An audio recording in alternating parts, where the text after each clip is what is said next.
I've got the page open. It's black screen now. Thinking. It's trying.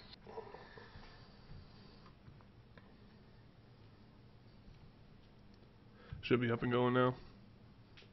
Hooray! Hey. There you go. Alright guys, well welcome to another episode of Elder Scrolls Uncovered, episode 10. And we got some new folks with us today. Today we are still joined with Mr. Rapid. Hello. You're not going to say friends this time? Hello, friends. We are joined by Morcluth, who apparently can't hear us. We will let him go fix his mumble issues. Mr. Altair. Howdy. Faceless Booby Man Glendick. As always, I like the new picture. Yeah, I thought you would. Gooey. Yes. Oh, that's awesome. Alright, so in this episode, we're going to be talking, of course, question of the week. We're going to touch base on the player guilds and the features that we do know about, and some of the features that we want to know about, and what we personally want to have in it. And as well as map access. So with map access, I want to talk about the size of the zones, if you guys think it's too small, too big, as well as what your guys' thoughts on having specific zones for specific factions. So obviously Eldamuri can only go into Eldamuri's, Ebonheart can only stay in Ebonheart. So this week, right now let's start talking about the question of the week. The question of the week this week was pretty generic. I mean, they didn't really put much thought into this question. It was, what faction are you playing? And, well, obviously we're playing Eldamuri Dominion, but I kind of want to hear what everyone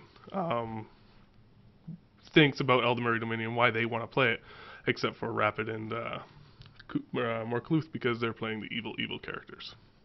So let's start off with the evil person, Mr. Rapid. Alright.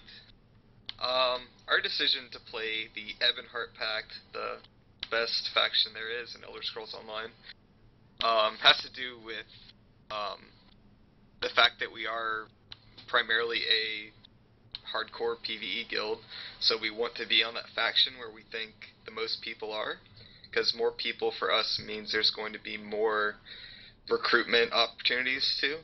I mean, it's going to be a mega server, so that's going to help, but you know, we kind of feel like if we had to choose one, which one would we pick for those reasons, and it would probably end up being Ebonheart Pact, just because there's going to be more people on there. That's what you think. Alright, let's go over to Morcluth. Still no mumble, eh? Yeah, his answer is my answer. His answer's your answers, alright. We won't go to him for any more answers. And Chair, what do you think, Chair? Do you think you like Eldamuri Dominion? Excellent feedback, Chair. Alright, Faceless, what do you think? Well, as you know, I was one of the first ones to pick Eldamuri Dominion of our group, and that has a lot to do with just the lore and their beliefs and things like that. I've always been a liking in different fantasy type scenarios of the high class, the elven types and things like that. Just I don't know, I like to think I'm better than everyone else type of person. I can agree with that. And, Gooey? Hey. Morcluth. Can you mute your Skype, Hello, please? hello? Yeah, lower the sound on your Skype. Either your Skype or your mumble. It's Skype. Ay, that sort of not fixed it, but okay. Okay, I honestly, I didn't pick a faction. The only reason that I'm going with Eldamuri is because that's where all my friends are going to be playing. And the only reason I'll be playing this game is because of my friends. Oh, I'm so sweet. Not because of you, more because of Glenn, actually. Well, that's so disappointing. Hey! Correct me if I'm wrong here. Isn't the Eldamuri Dominion like the Nazis of Elder Scrolls? Don't they want to like kill off everybody but themselves? No. One, we have the Altmers who are just like better than everybody. Then we have the Bosmers who just want to eat everybody. and then we have the Khajiit that just are stoned on Skooma. So, and then you have your And like one thing- Ebonheart pack that could care less about anybody.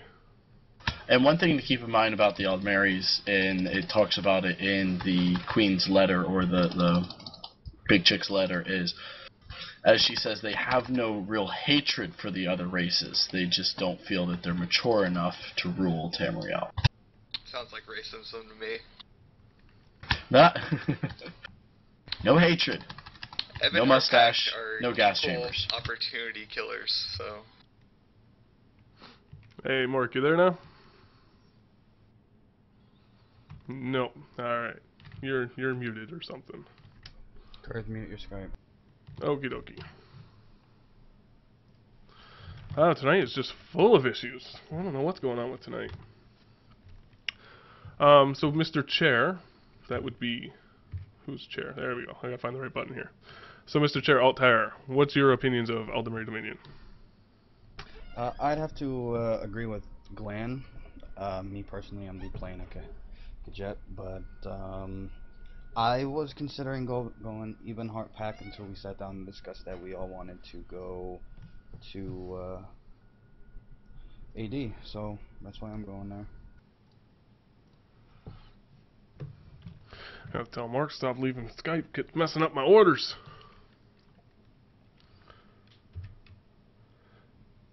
Yeah, no, go ahead. If you have a guild you want to advertise, go ahead. We have no issues with that. So, I personally want to play Aldemir Dominion strictly because of the Bosmers. Every kind of game I've played that has elves usually have the wood elves, and I'm slightly I don't want to say fetished to them, but I kind of love the wood elves. I've just always been drawn to them. Guild Wars 2, I played the Sylvari. Dark Age Camelot played the Sylvari, so I'm very passionate about the wood elves. I love the story behind them. So let's jump into the player guilds. So we know in player guilds you're going to be able to join multiple guilds. So with that fact, let's start off with that. What do you guys think about joining multiple guilds? I'm not a huge fan of it. I really don't understand the point too much. I mean, I can see it from kind of like a, you're in your main guild, and then, like, say your friend's not as hardcore as you or something like that, then you can be in a guild with him. I can kind of see that, but just from a standpoint of, like, breaking up your time, like, you're not really going to be able to raid with multiple guilds unless you're just going all the time, but it's just strange and new to me. Yeah, I wasn't that big of a fan of it in Guild Wars 2, just because I like the idea that you're with one group, you meld with one group, you learn to play with that group, and you become part of a community and part of a family, in essence. But for them to have us able to go to more than one guild, it just makes it seem like there's either going to be too much social to the point that it becomes too shallow. If that option's there, and I could see it becoming that. Personally, I don't see me being in more than one guild. I'm loyal to Clarion Call.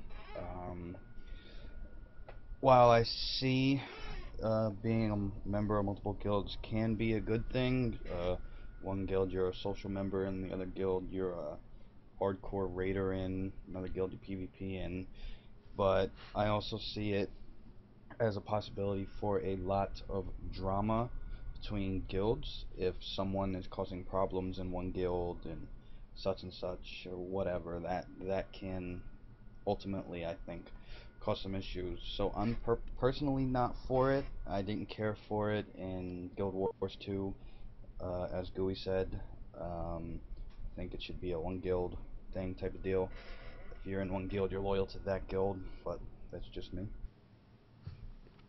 Yeah, like I can kind of see where you guys are coming from. I'm partial to the fact that you're able to join multiple guilds, strictly because for us, we're more PvE with the side of PvP, but there's people that join us and kind of want to do the PvE with us, but they also want to pursue the hardcore PvP. And because they're able to join multiple guilds, they can go out do that with the PvP guild and still compete with us. And if you have a happy player, someone that's actually enjoying their time in the game, I think their progress or their performance will increase versus someone who's just logging in just to do it and be like, you know what, I'm just logging in just so you guys don't have to find someone.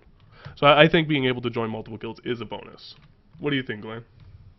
I don't understand the point, to be honest. I mean, unless they have some kind of guild perk system that I'm unaware of, what the hell's the difference between just having a friends list that you can be social with? What's the point of joining the other guild? I mean, you join the guild with who you're going to either PvP or PvE with the most. Everybody else is friends, and unless there's some kind of perk to be able to teleport to where other guild members are or something like that, I just don't see a point in it. One of the reasons that I'm so one of the reasons that I'm so against it is because what we were talking about last week with the lockouts. If they're going to have more than one guild, then chances are that they're going to enable you to raid with more than one guild. So should you get another lockout period for each guild, and that just opens up a Pandora's box of making exceptions for being able to do something past the limit because you're in more than one guild. If that makes sense.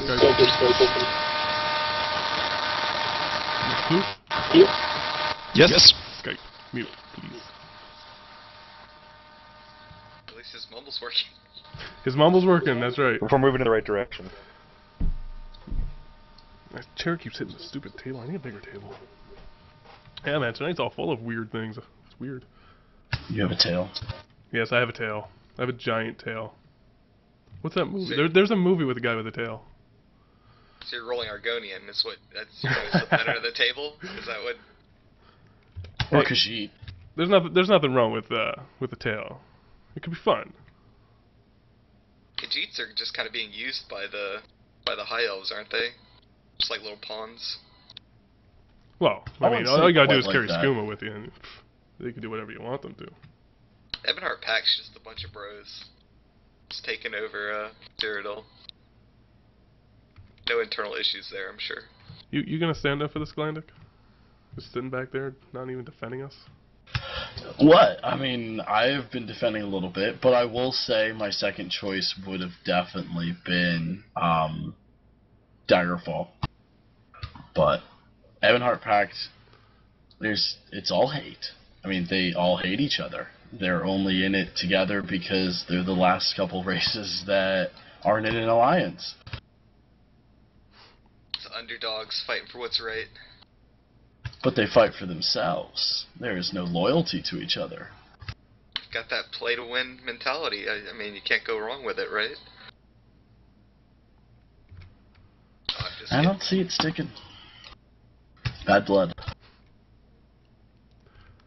Yeah, you gotta admit, man, Ebonheart Pack is just literally built on people that are only there for their own survival. There is no camaraderie between any of them. What, you got nothing? You got nothing! You got nothing! What race are you gonna play? Let me ask you that. What race? Be a Yeah. Nord. See, and they're the worst ones of them all. They're the most What? racist bunch of bastards. You saw that video, right? With the, we're killing like zombie werewolves and shit. That's pretty Oh cool. yeah, I'm That's not. pretty cool. Yeah, okay, that was cool, and they are pretty badass in that sense. But you're talking about bad blood and racism and trying to compare to the Nazis. I mean, the Nords hate everybody. We don't hate our little lizard friends. Or the little dark elves. I'm pretty sure there's hatred with the Dark Elves.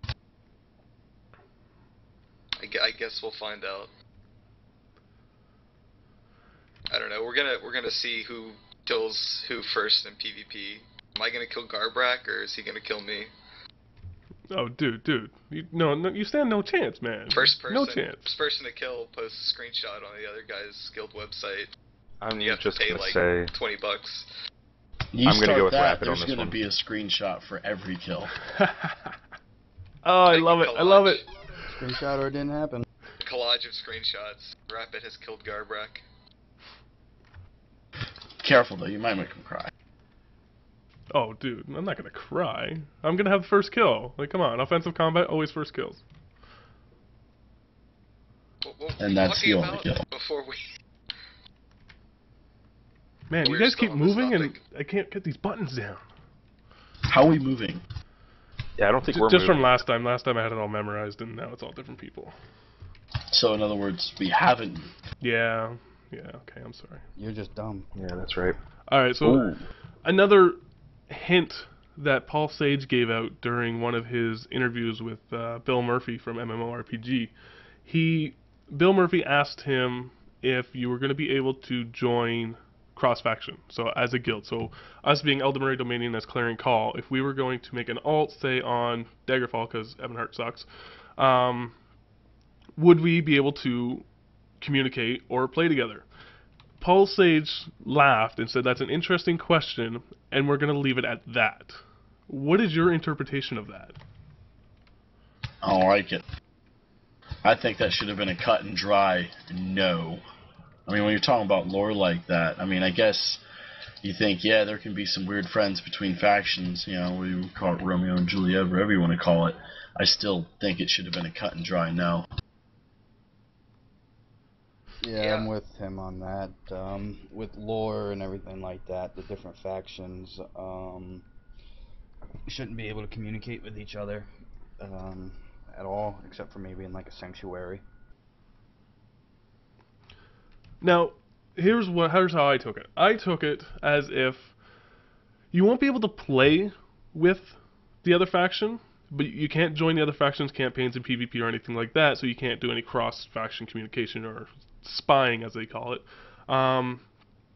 But you'll be able to at least communicate with your guild members. Like, if I'm playing an alt and you guys are like, hey, we need 4 more people, or 3 people to do a raid, you can be like, hey, we have 3 more people.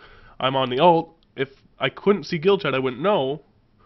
But because I can see it, I'd be able to switch characters. Like, what about that aspect? Would you guys be okay with something like that? I wouldn't, because that'd be saying the exact same thing as if you were doing Alliance and Horde and WoW. Just because you're playing an alt on Horde doesn't mean you should be able to see your guild and Alliance and say, oh, we need this to run this. I mean, that's just part of the territory of playing with a different faction. There's enough out-of-game means of communication to be able to talk with your guild, you know? You can hop on a voice program, you can go to the website or something like that to communicate. I mean, you're not, like, totally cut off from them. And I agree, like, I don't want there to be any type of spying or anything like that. I think Cyrodiil should be really strategic and important on, you know, information should be a commodity, not just, you know where they're going because you're on an alt and you can see in their chat or whatever. And what do you think, Glenn? Because you're totally anti cross-faction anything. So what do you think? Do you think something like that would be okay? I would only be happy with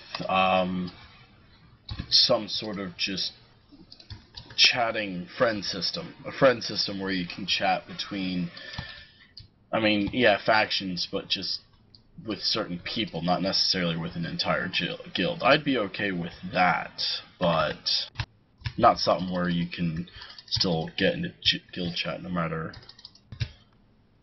Yeah, that's about my limits. Leave it at that. What about you, McLuth? Did you get your mumble working? Is it working now? Oh, it is. Look at that. Oh, he's alive. You got a sexy voice, Right. man. Sexy voice. So, if you're thinking about cross-faction, I mean, I don't think you should be able to do it. It just doesn't make much sense lorically, as you guys have said earlier. I mean, like Rapid said, out-of-game communication's so much more expanded now than it used to be. You can get a chat programs, talk with your guild mates. They really need you that bad. I'm pretty sure most people that play video games have text messages on their phones. That always works. You can always send emails. So I think there's a lot of stuff you can do outside of the game to contact your guild members if you need to get in contact with them. So cross-faction should not be in the game. Cross-faction communication. So pretty much everybody's on the same page. I mean, you're all both anti-cross-faction. Any form of communication should not be linked due to the hatred among the factions. Agreed? Yes. Agree. Well, I mean, if there's cross-faction communication, then we can warn you that Rapid's coming to kill you, or vice versa, and then the screenshot competition will be ruined. Exactly. Well, ideally, you wouldn't be able to know what's happening in the other campaigns, but I guess it would be hard to. My thought process on it was, if I'm in Clearing Call on Ebonheart, but the main guild is on Eldermere Dominion, I can see guild chat, but I can't join any single campaign that has a CC member in it. So I won't know if Rapid's coming to kill me or anything like that. Yeah, but the fact is still there that you can be on one faction and hear what's going on in another faction. Yes. It- Yes. What do you think, Still Altair? dumb. No cross-faction communication. Even cross-guild, because, like Gooey said, you still know what's going on in the other faction if they're planning on doing some type of world PvP or going to do this or that. You shouldn't have the option to know. It should be,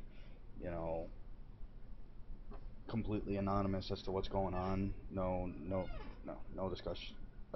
Absolutely not. My PvP officer just texted me and said lore isn't gonna stop us from kicking your ass.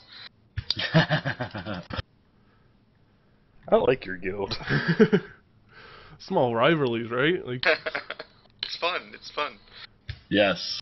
it's alright, though. I mean, they never stand a chance against us. We're gonna have to do some like beta stuff, MR versus Clearing Call. Hey, if we Like if all we out all get in, warfare. we're up for some beta challenges. I'd be up for that. Yeah. Awesome.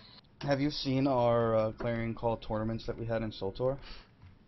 You mean the one where I somehow magically lost everyone else but pwned you? Yeah, that one. Wait, what happened? So Altair in this tournament killed everybody except for me. And then Gooey lost to everybody? Isn't that what happened? Yeah, I believe so. And then when you matched I up wasn't against there. Altair, you killed him. I didn't just kill him. I went all Ivan Drago from Rocky 2 and said, I will break you, and I broke him. That was good times. I wasn't invited. You were too invited, you just didn't come. So, what do you guys think about having, what kind of features do you want to see in Elder Scrolls? Do you want to see banners? Do you want to see emblems? Do you want to see cloaks that can have your emblem stitched on them? Like, what kind of guild features are you guys specifically looking for? I'd love it if you can, upload an image and all of a sudden whenever you take a keep, that's on the banners that are rippling in the wind. Like, that'd be awesome. Of course, guild tabards and stuff like that. Standards you can throw in the ground with your guild tag, that would be awesome too. Kill someone, kill Garbrak, throw the MR tag right on his body, that'd be sweet. Can we bring back the beaver from Guild Wars 2 if that's possible? The CC emblem, yeah, that'd be pretty good. Beaver. We took the towns in Guild Wars 2, and that was one thing, not the towns, but the keeps and the world versus world combat, and that was one of the few things I liked from the game, is that when your guild took something, your guild had its emblem there, had its flag flying there, and ours just happened to be an orange beaver. I want painted shields, customizable shields for the shield users. I want to be able to put my guild emblem on my shield. That, I think, would be really cool. Yeah, I would like that. Yeah. On top of that, I would like kind of like what they did in WoW with mounts. You can get your emblem on the mount or something like that. That'd be cool too. Yeah. I mean, you can put it wherever you want. Put it on your boots. Just, guild pride. Guild town halls. That'd be amazing. Town halls would be really cool. That was one thing that Guild Wars 1 had that I wish Guild Wars 2 had, and we'd gotten a chance to see in SWOTOR with like the guild capital ships. That's a really cool way to have your guild come together, especially for tournaments, because like you can duel on them and do stuff like that. If they were to open that up, that would be a huge selling point for me with guild perk type stuff. Well, why not go bigger and do something like a guild cities like Age of Conan did? Granted, they weren't for PvP purposes; they're more just for resource and economic use. But it would have been, I think, it would be a really cool concept that they were able to implement that at Tesso. So, when you say guild cities, like what do you mean by guild city? Because we actually had a pretty in-depth conversation, I think in Elder Scrolls Uncovered Episode 2, we discussed for about an hour and a half guild housing. Like, what are you talking about guild cities? Well, I mean, like having like a guild vault there, where you could store all your epic loots that you collect along your journeys in Tamriel. I mean, I guess you have some kind of inn where you can attack travelers that come, or traders that want to spend the night at your guild city. I mean, I guess you could have personal guild housing if they were able to get that far into production. I guess there could be many more buildings that I can't think of off the top of my head. I mean, an auction house trader, like they did in Age of Conan. But we don't even know there's going to be some kind of trading mechanism like an auction house yet in the game. That's an interesting point. In Anarchy Online, they had a lot of like guild cities that you could have to where, you know, and it was all done through like crafting. So if your crafter learned the blueprints for a certain thing and you got all the materials together, you know, you could place down a Notum silo, and then all of a sudden your guild members would get like everybody in the guild would get like +20 to a certain stat. You know, it'd be pretty interesting to see something like that happen in Tesso. The only issue in AO, it wasn't really instanced until later on, and with a mega server, you would have to instance that big time.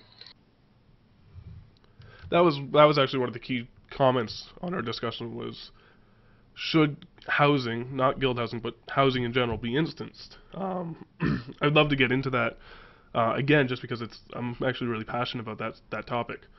But I'm curious. When you guys say guild housings, like, are you thinking one giant house for the guild, or are you thinking like a giant neighborhood that has all individual guild houses? Neighborhood with guild houses and maybe like a central town hall or command center or something like that. That way, each person has that sense of personal space and they can put their own like achievements and stuff like that up on their walls if that was ever an option. And then you have your central town hall where all the achievements of the guild are placed and all that nice cool stuff. That would be, in my opinion, the best option. When we say guild housing, the image that I see is like a lot what the companions had in Skyrim, where the top half was their meeting hall, and it was where they did all their stuff. It was where the quest givers were. And down in the basement was the guild leader's room, quarters for all the guild members to be able to rest and stay there as a safe place. I think that'd be really cool to be able to have just that community there for the guild to be able to rest there, get rested XP, do stuff like that if they're going to do rested XP, but also have a place where you can gather, and then maybe have like a courtyard outside where it's still instanced, where you could do tournaments and stuff. What about this though? Do you think that if you did have some sort of like guild neighborhood or guild city, whatever it might be, do you think that would take away from like the community of the server as a whole?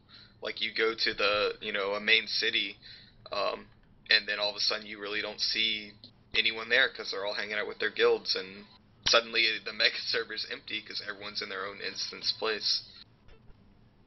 I think on any other MMO, yes, but I think with the massive servers, you're gonna have enough people that aren't dedicated enough to their guild or aren't in a guild, I think, still moving around and enjoying the hustle and bustle. Sorry for interrupting, Altair. Oh, no problem. But I agree with Glenn. I don't think that even with having that, the cities would be dead. You still have to you would still have to go into the city to go to like an alchemy store or something like that to pick up supplies or trade stuff with other people. I mean, because guilds are going to want to branch out, build alliances with other guilds, and recruit members. So they're not just going to sit there cooped up in the instance that they're in for the guild home. They're going to have to venture out to the city and do certain things. So I don't think it would, if that was an option they went, that it would make the cities dead. So one feature I'm surprised nobody's mentioned. World Warfare, I would say, kind of revolutionized the idea. guild leveling? Like, what about some form of guild perk system? Yeah, I'm all about it. I love what they did in WoW with that. You get certain perks as you level up, guild XP boosts and stuff like that. But I should take it a step further. In the case of guild housing, if you're a certain level in guild housing, you unlock certain things as you level up. So let's say you hit said level, you unlock housings. At said unlock, you unlock an armory. At said, you unlock an alchemy place, such and such and such and such. And then, like with Guild Wars 2, you have to spend some type of currency to build this, and then it takes so long to build said building or something like that. And you have that for guild housing, and then you can do stuff with, like, I don't know, going back to Guild Wars 2, help you. It would give you an edge. You could do certain things for, like, where it would give you more points from PvP or more currency from mobs and such like that. So there's a lot that they could do, and a lot that I would like to see done. But using the guild leveling system as a way to incorporate it into a guild housing system, that would be great. One of the people that's watching the stream made an interesting point. Gutsy said, "Would there be a limit to how many houses in the town?" Um, if there were, if the guild was 50 people, would you be able to just put an infinite number of houses, or would each house have to be an instance within the instance? We're getting all Inception-like here, I know, but Well, that would depend on primarily the servers, if the servers could hold that. If the servers couldn't hold that, then you would do kind of like what you were saying in Skyrim with the companions, where it's the top half is the primary part of the guild, and then you have the bottom half as the where everybody, all their rooms were and stuff like that, and then you could grow from that. So you have, or you can have, instead of multiple houses, you have one building that everybody sleeps in. It has bedrooms, and then it has a dining hall, places for people to take a shit in or whatnot. And then you can buy an alchemy lab that you can put out in the town somewhere, an armory, an archery range, and stuff like that, or maybe like a library or little stupid tidbits like that. If housing were to get too big, you can always just say, okay, we'll have set amount of rooms downstairs. Each room will be customizable, or something like that, or yeah, something like that. So, in your house, you're going to have a closet that's dedicated to something other than clothes? weapon cabinet. I'm a little worried that he's going to have a shit closet. Going That's backtracking taking a role little playing bit. way too far. Hey, if that's why you want to No, roleplay, I guess. no, you missed my point completely. So you played Skyrim, yes, Kurth? Yeah. Okay, did you do the companion storyline? No, I haven't got that far yet. Okay, so the companion storyline, the companion building, the top part of the building is the town hall area. The table is there where they eat and everything like that, and they have all their meetings. The below is where everybody's rooms are, and then it's kind of like a school where you have bathrooms with multiple toilets and whatnot in it. That's what I was suggesting. Everyone has a room, and then there's a section for using that aspect of the game, going to the bathroom or whatnot. You would have that section of the game if they wanted to implement that, but it wouldn't be built into a room.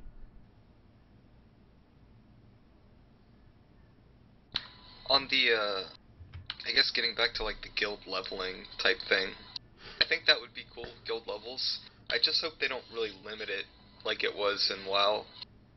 I mean, I understand that helps smaller level guilds, kind of keep up with the curve, but it just seems like if you've got a big guild, you should be rewarded for having people dedicated enough to spend time to it, so.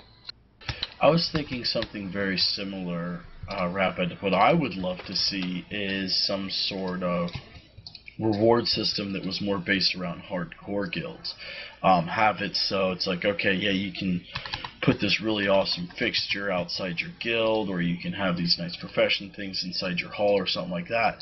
If your guild makes some sort of achievement, let's say your guild kills some certain raid boss or is so successful in world PvP, like have actual achievements progress you within your guild leveling system. And have a placard with the heads mounted of people you've slain, or Yes. epic raid bosses you have skilled. Like Rapid.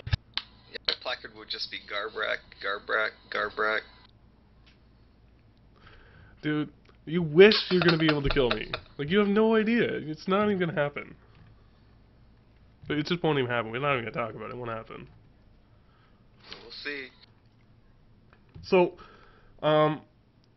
what Glenn was talking about was kind of going to be my next topic. What about those little vanity items, like having the trophies from killing a raid boss, just world bosses, killing a skunk and being able to mount it in the side of your house? It's just those little vanity items. What do you guys think? Do you guys think that should be in the game? I almost Definitely. expect it to the way Skyrim and Oblivion and Morrowind were, especially Skyrim got really crazy with it, with all the display cases for weapons and armor and anything you wanted to. Like, I really honestly expect it to be in the game for how they have their single player games. Yeah, and along with what he's saying, it's kind of been an Elder Scrolls thing. They give you the option to personalize your character and make you feel as if you are this character, and you spend all this time into this character. Why not give you the option to display it? So that stuff, I would expect it to be in the game, and it's something I would enjoy. You can put the heads of bosses you've killed on the wall, all the weapons you've acquired. You can have the ones you're not using hanging on the wall, stuff like that. That would be awesome. Yeah, do a comparison to WoW. I mean, yeah, transmogging is cool, but in a lore aspect, why not put that old rusty sword that you like so much up on the wall that you're not using anymore, instead of somehow magically making it change shape? Like somebody in chat said, Elder Scrolls Online should be a Elder Scrolls game first and foremost before it is an MMO. While they have to cater to both aspects of gaming, it is in essence an Elder Scrolls game, therefore it should remain an Elder Scrolls game regardless if it's going massive multiplayer or not. Well, I think with they've already stated you'll be able to like interact with items and stuff like that, so you'll be able to pick up something off the table and manipulate it. I think with that in game, it's pretty short conclusion to jump to that you'll be able to display stuff in a house or wherever you want. Yeah, like they've confirmed, and they actually haven't confirmed. I've actually spoken to someone who's played the pre-alpha at the media event. You can pick up baskets of apples, go into people's houses and steal stuff. But I'm curious to see how that's going to work in a role-playing / MMO aspect of it. So if I go into someone's house and steal their basket of apples, and then peace out, they're going to wake up and be like, "What the fuck are my apples?" And then they're going to go to the grocery store or the market, buy some more apples, come home, 3 minutes later, someone's going to punk their apples again. Like, at some point, you got to be like, fuck it, I don't like apples anyways. Well, you also got to think, this is something that we were discussing in our last housing conversation, is when they say you can steal someone's apple, well, who's someone? Another player or an NPC? We had a very long discussion about whether you're going to be able to steal from another player's house, and I think a lot of us were on the lines that you're definitely going to have some limitations there. Lots of QQing if you don't. Yeah. No, I think stealing from other players is a no-no. That's just an anti-fun thing in a game that no one wants to all of a sudden have, 500 gold taken out of the back of their pocket. You'll probably be able to go into like a NPC house or something and take something, but it might be instance just you. So if you took his iron bar or something like that, then the guy comes up behind you will also be able to take it, but you won't be able to take it multiple times, if that makes sense. What if they limited it to being able to steal items that had no real value to the game? Like, what if they limited it to being able to steal apples off someone's table, or being able to steal a random book or something like that? Just something small and random, but that you can't steal mass amounts of gold, and you can't steal like the armor that someone's wearing, like something stupid like that, unrealistic.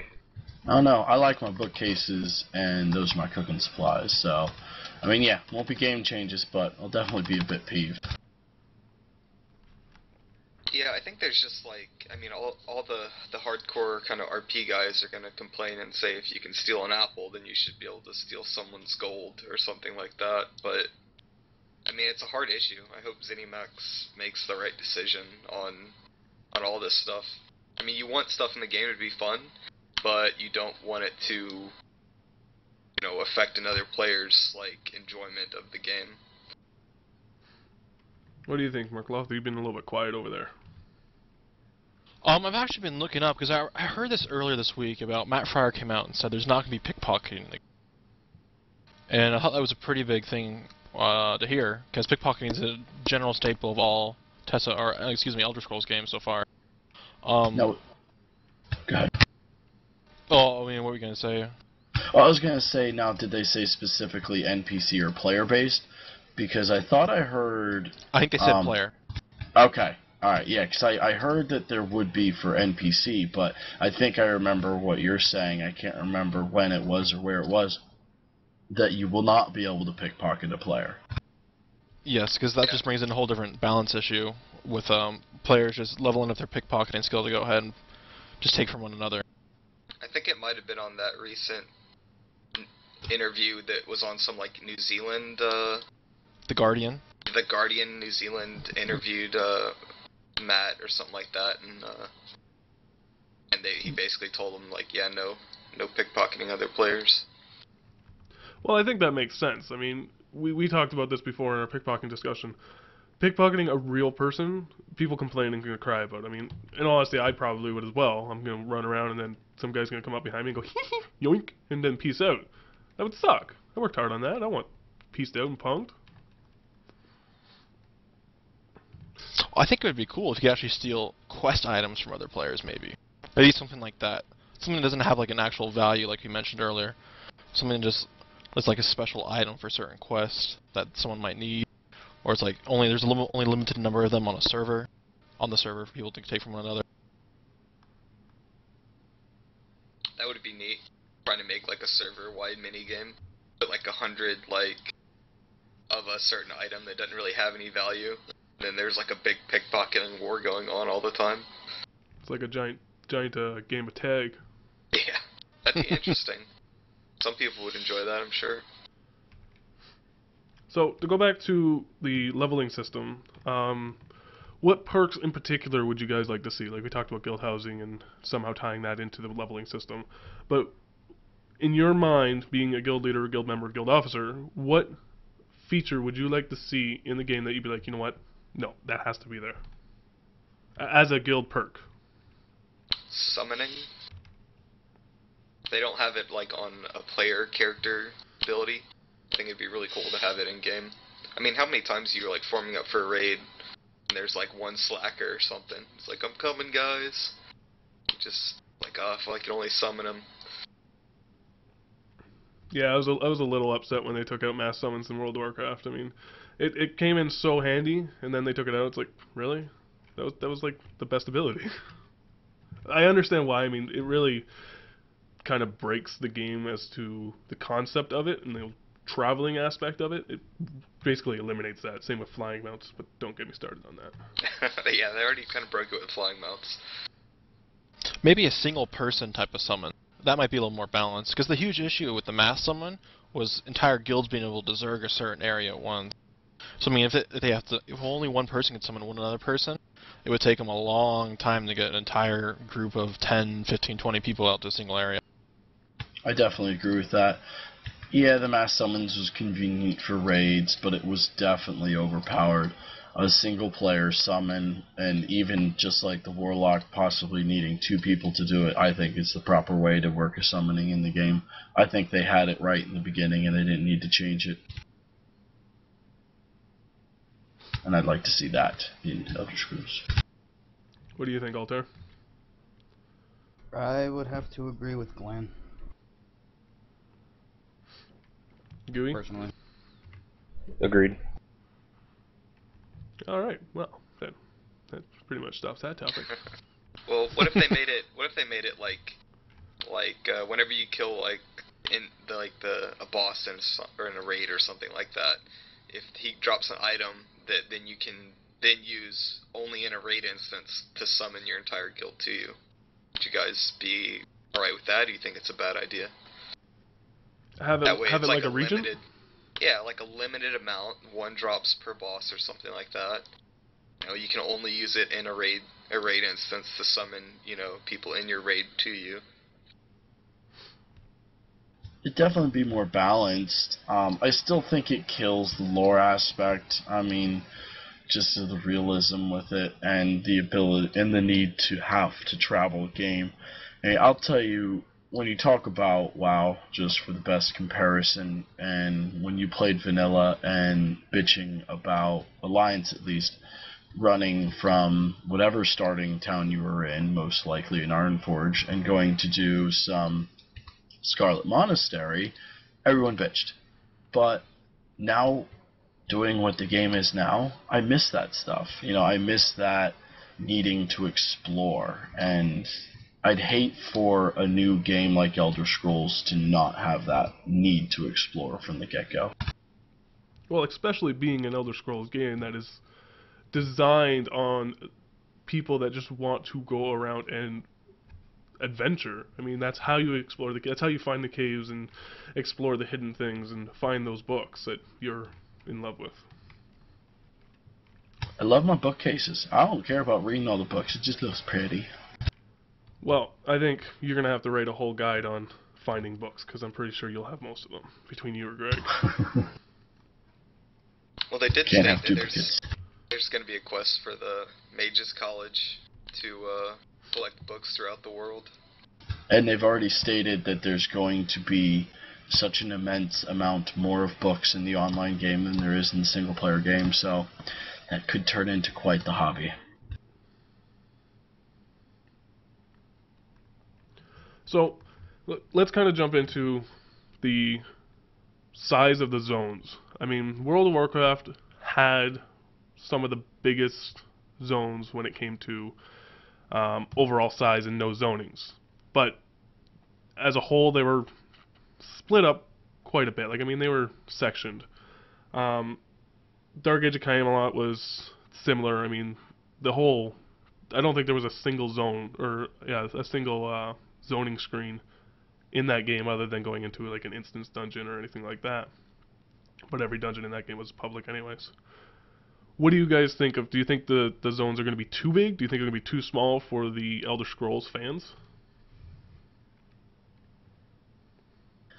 Well, what's too big is your first question, especially depending on what their travel system is.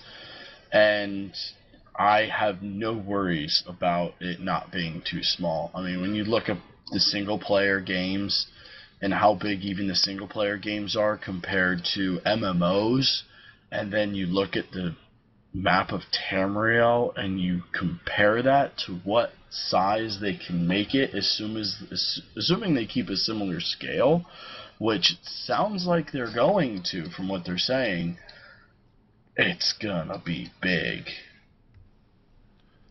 Now, just so you all know, I was able to talk to someone who's played the alpha, the pre-alpha at the media event.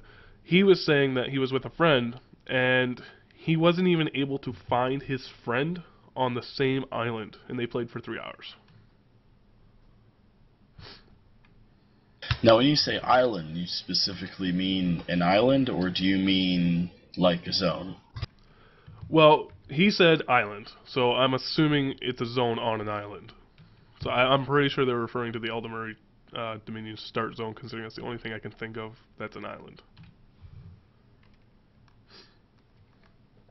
But I guess if you look at the whole, everything's an island. It's surrounded by water.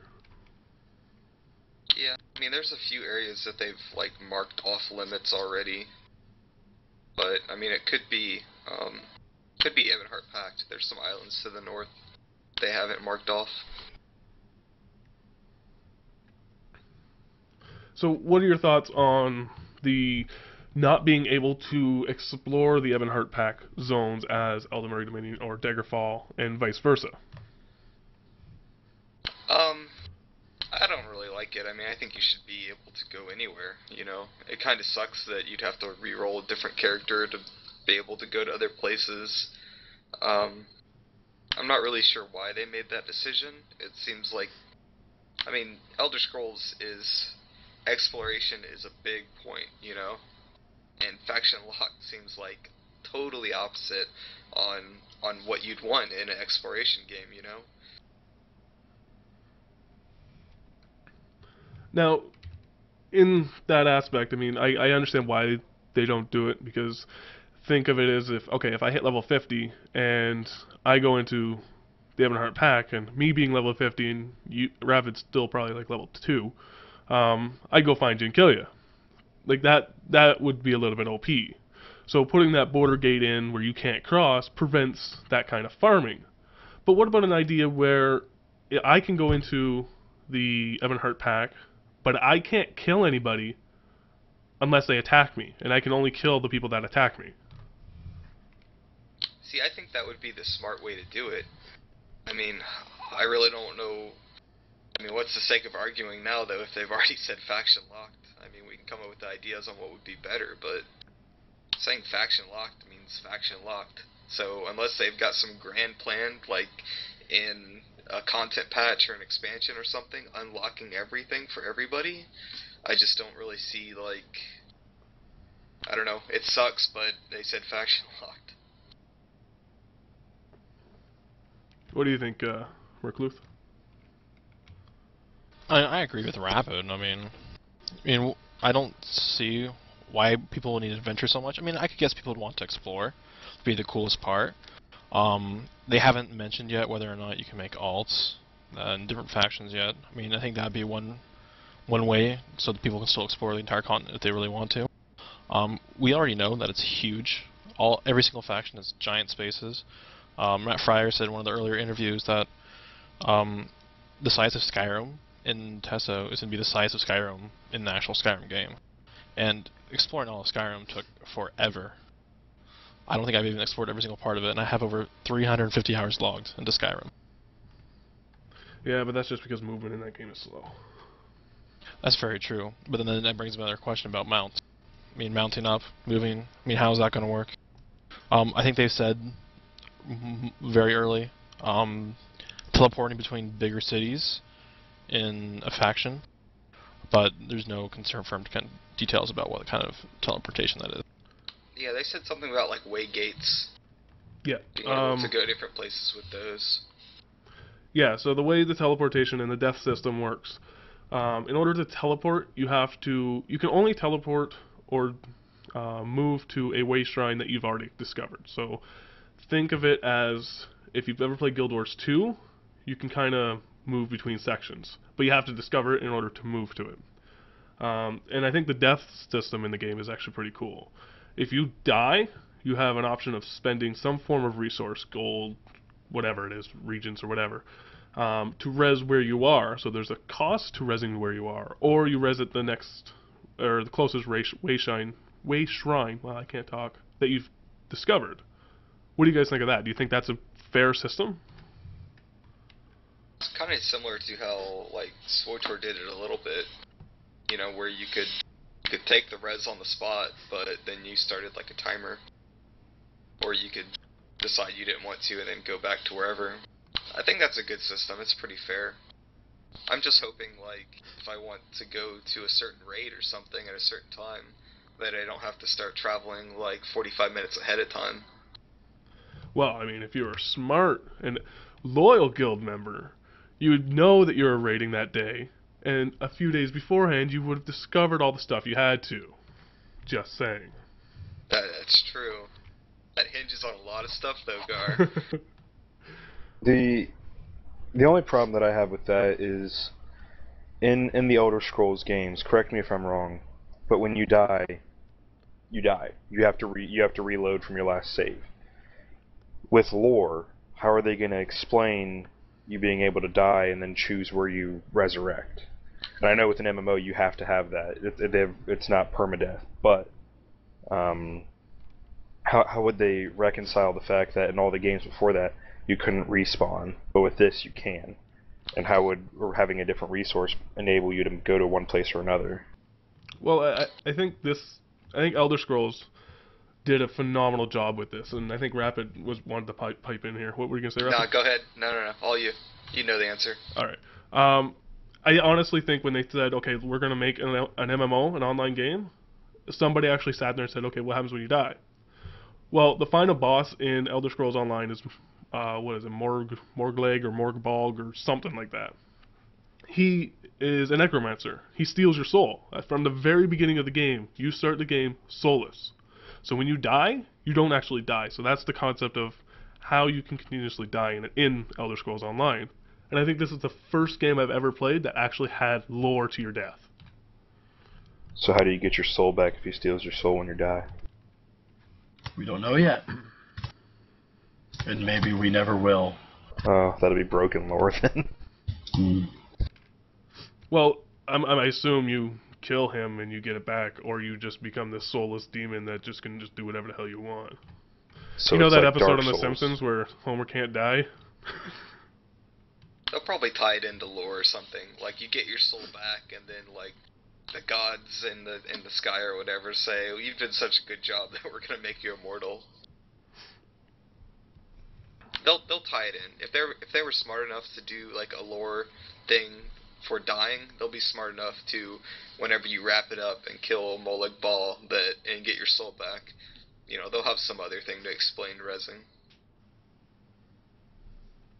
I hope so, because that if they're so heavy on lore, that'll kind of irk me if they just kind of be like, oh, you can resurrect, just deal with it. What do you think, Glad? Do you like that idea? I do. And the question is, though, like we said, is it going to be an unfinished, broken story? I mean, everyone's gonna want to fight Molag Bal eventually, but is that something they wait till the end of the game to finally implement, or is it something that they do decently early and attempt to adjust the lore? I think that's an interesting question. I think it'll come in a couple of content patches, to be honest. And then eventually, when you do kill Molag Bal, you'll have some way of resurrecting. I forget who mentioned. I think it was Galbraith mentioned a couple minutes ago. Like maybe you have like a cleric that accompanies you, and whenever you die, he reses you. Or maybe you just stay undead for a little bit, and after about a minute, a cleric comes by and sees that you're unconscious and reses you. Yeah, That'd be interesting. I would hope that. Sorry, go ahead, Gooey. That'd be interesting if they made part of it heavily reliant on other players resurrecting you. Like similar to what Guild Wars 2 has, where anybody can res if someone's down, you just go up and click on them. Yeah, kind of like with what Murkoff was saying. I think I just butchered your name. I'm sorry, but having to have someone come along. I know he was talking about like an NPC with a cleric, but having someone come along and res you, and resurrecting like at a shrine or something as a last resort. Like if they had like a huge res sickness debuff, I would be interested to see if that would be part of the lore, like with getting your soul back from him. Like you get your soul back, but you're hindered from being able to fully function for a while. If that makes sense. What do you think, Altair? You've been sitting there and staring at us all pretty like. Yeah, I don't know. I agree with a lot with what Gooey said. I mean, there's really not much more to say on the issue, I think. What did you guys think of something where, you start with the whole soulless thing, but then when you do kill Molag Bal, like your lore stays that you're soulless until you complete the achievement where you kill him. You have killed him, and then within killing him, you have inherited some sort of ability, as far as that's concerned, for killing the necromancer. Maybe get an item or something like that to continue the lore story. So you're not actually alive for the entire game? Like your soul just isn't there? Until you kill him. Oh, you're thinking about something, Gooey. What are you thinking? I'm just thinking about Dark Souls. Oh. You ever played it? Yeah. You die, you lose your soul, you have to earn it back. That the way that you're talking there reminds me of it, and that's the conclusion that I came to too. Is if you can't, can you really get it back without killing him? If he steals your soul, which if that's the case, if you die and then get rezzed again, what's he gonna steal? More of your soul, or? Well, I really hope that they don't do what Star Wars did and have you fight their PR guy in a really simple instance. I hope Molag Bal is some form of a very epic battle that doesn't happen 2 months after the game comes out. I hope there's at least one expansion before you get to kill him. I want that added lore. I don't want to be able to kill this guy right away. I agree. I mean, I think one reason why WoW did so well lore-wise is it didn't even wrap up the original story arc until Wrath of the Lich King. I mean, Warcraft 3 ended, with Arthas becoming the Lich King, and then, you don't actually see the end to that story arc conflict until a couple expansions down the road. I think they'll be smart enough to draw it out some. I mean, there's all sorts of things they can do for raid instances and progressing the story without you actually having to kill a massive Daedra Lord or whatever he is. I mean, Yeah, I agree. WoW was great with that. SWTOR sucked with that. The primary boss or the big bad guy for the game should not be someone you should easily walk up to and kill. It should be you have to work your way up to it, and you should be the final boss of the original game, or maybe the boss for the next expansion or something like that. But as far as the rating goes, there should be stuff that works its way up to that. Other bosses at the end of instances and stuff like that that add to the lore of the game. going on about what both you guys said about lore, this game has such an incredible lore story, and it's extremely expansive. I mean, you have the entire planet of Nirn, which has a whole other continent that we don't even know about yet. It's barely brought up in any of the Elder Scrolls game. It's only read in books. You have the 9 planes of Oblivion. You have the entire rest of the solar system, which is impeccably all inhabited by other types of races and people that we don't know about yet. They do have a lot of content and a lot of lore to work with. I don't know. I think they'll draw out the Molag Bal story. I'd hate to go into the first raid instance and kill him. And it's like, all right, well now what do you have? Well, that's exactly. Sorry, go ahead, Alter. The amount of lore that they actually have to work with is akin to what SWTOR had, because I mean they have the entire body of work that they've put into this over 5 games now, and they've timed it in a way that they don't have to worry about any certain story regulations. They don't have to worry about fulfilling part of a story until the very end of the expansion because of how much time has passed. So I'm excited to see, like you said, with the Plains of Oblivion and all that, and the other continent they haven't even discovered, or that we haven't even learned about yet, that there's so much they can do with it that this game could take a long time to actually get to see all of it, and the lore that they can develop for it can be so rich. Do you guys think that this is kind of like Bethesda's like, all right, we're kind of done with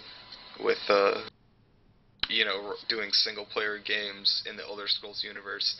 This is how we're going to continue that franchise. Do you think they're moving on to other stuff like Dishonored, new IPs and things, or do you think we'll see more single player Skyrim style games? I think that all depends on the the success of Tesso. I mean, the whole point of the other Elder Scrolls games, well, not the whole point, but the nice thing about it was, you got to continue to explore different areas of Tamriel within the different single-player games. And that was part of my big draw of waiting for the next game that's coming out. But with Tesso, you're going to be able to experience it all at once. I mean, it's not. I really think that, given the correct amount of success, this could really do away with the need for the single-player games.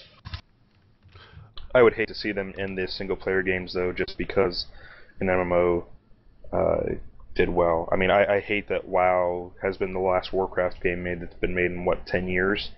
I mean, seeing a Warcraft 4 or another RTS, which that would be amazing, because they could pick another point or start a totally different branch off in the lore and keep going. If they just ended making single-player games for Elder Scrolls right now, that would just be a shame.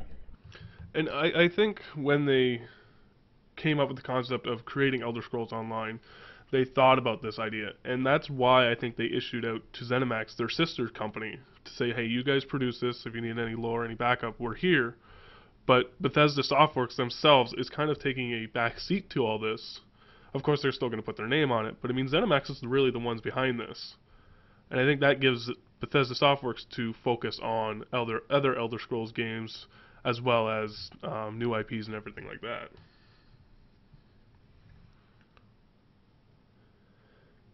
What were you going to say, Rapid? Oh, I don't know. I think it gets boring for a game company to... I mean, how long have these guys been doing Elder Scrolls games, There's a lot of them out there. They must be getting tired of that IP. I mean, to be honest, I don't blame them for wanting to kind of... I don't want to say, like, push it off on an MMO, but maybe transition the series into an MMO where you constantly have new content. You're progressing the story of the entire Elder Scrolls world through an MMO, and maybe the Bethesda guys want to work on something new. I mean, I know that sucks for a lot of people who've kind of fallen in love with the single-player games, but to those people I say, hey, give MMOs a chance. They're really, really fun.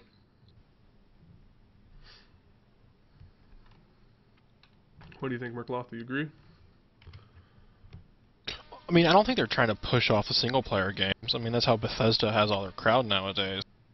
I mean, look at Dishonored, and all the rest of the Elder Scrolls. They're great single-player games. I think they're going to still continue to make Elder Scrolls games. Where they go with it for story might be interesting. I don't know whether it be before Tesso or after Tesso, considering this is the next game of the series, even though it's set 1,000 years before Skyrim. I think it'll just be... I think only time will tell whether or not they want to move away from single-player games or not.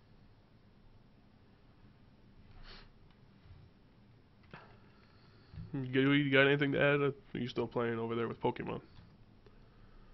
Final Fantasy IX this week, actually, not Pokemon. Thank you very much. And no, I'm said my bit on this. Yeah, I think we've pretty much touched every topic. I'm gonna open up the floor to anybody that wants to do some shameless plugging.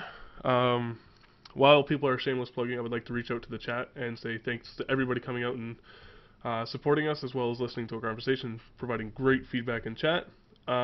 If you guys have any topics or anything that you guys want to hear us talk about next week, let me know here, and if it's anything that we don't know any information about, I'll reach out to a couple people that I know and hopefully get some information, so next week maybe we can give you guys a little bit more information that you might not have known. Alright, you want me to start with the shameless plugging? Oh, you're a dirty person. Go ahead. Shameless, you said. Shameless. Alright, so I'm Rapid. I'm the GM of a guild called Midnight Reveries. We are a hardcore PvE and mass PvP guild for Elder Scrolls Online. And we've gotten a lot of members lately, and we're really looking forward to Elder Scrolls. So if you're interested in joining a guild, you don't have one yet, you should check us out. I will link our website in the chat, and there's an info button at the top of the page that has all the information to all the questions you have. Oh, there, Gooey. Any shameless plugs? I think you guys should all check out ccguild.ca. We are also getting a lot of members right now, and we're going to be playing on Old Mary. And we will be making parties to hunt down Rapid. Make sure And we're that he higher dies class. first. And we are higher class. We're not racist. We're open to everyone. But seriously, we are a community of people, not players. People come first. And I've been part of this guild for, shoot, how long ago did SWTOR come out?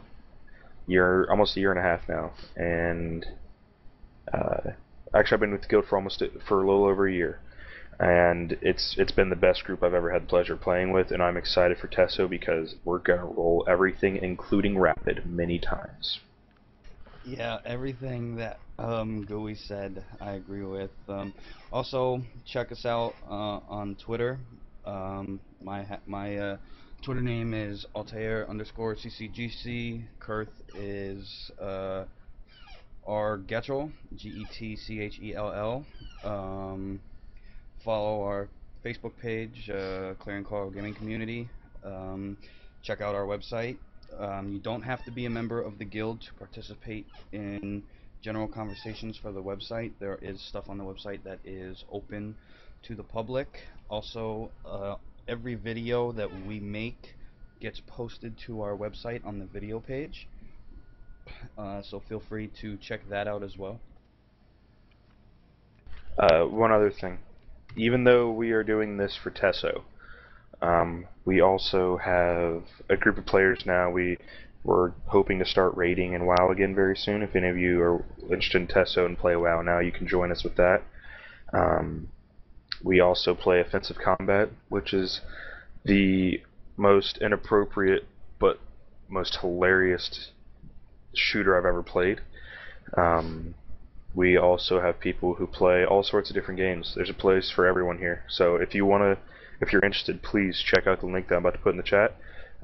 Thank you for listening. Alright guys, well thanks to everybody that came out. Thanks to everyone that participated in the stream. Thanks to everyone that participated in chat.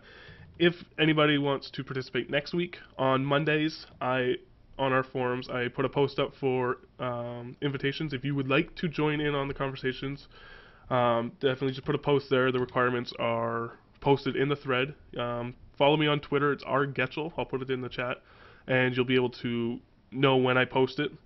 Like I said, it's open to anybody. There's 3 spots reserved for guild members. Everybody else is up for grabs. So definitely hope to see you all next week. And again, thanks a lot for coming.